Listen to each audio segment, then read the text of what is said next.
Babaeng nagtitipid, piniling tumira sa banyo ng factory kung saan siya nagtatrabaho.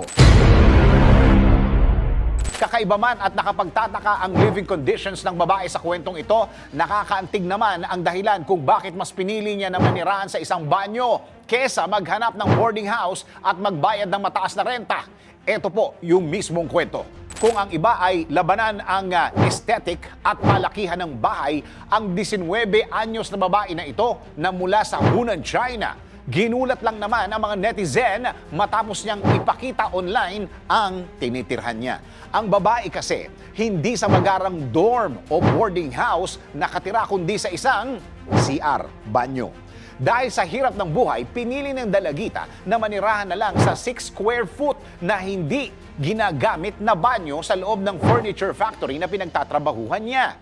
Dahil talaga nga namang kakaiba ang living conditions ng babae, hindi na iwasan ng ilang netizen na hindi maniwala sa kanya. Ngunit pinatotohanan ito ng kanyang boss at sinabi pa niya na hindi niya tinatanggap ang 50 yuan na ibinabayad sa kanya ng babae para sa tubig at kuryente. Ang mabait na boss, nag-offer pa na hanapan siya ng ibang matutuluyan, ngunit mas pinili pa rin ito ang nasabing banyo.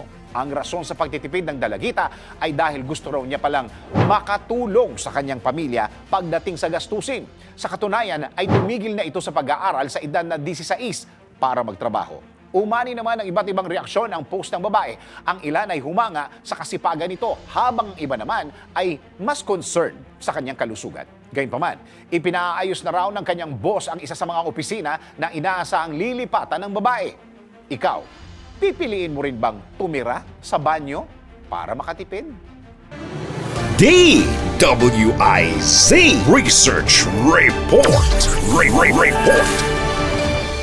Thanks for watching. Ito po ang Aliw Broadcasting Corporation stations DWIZ 882, DWIZ News FM Regional, Home Radio 97.9, DWIZ News TV at Aliw Channel 23 nationwide. Kami po'y nagbabalita ng tama, naglilingkod ng tama. Like, subscribe, and follow.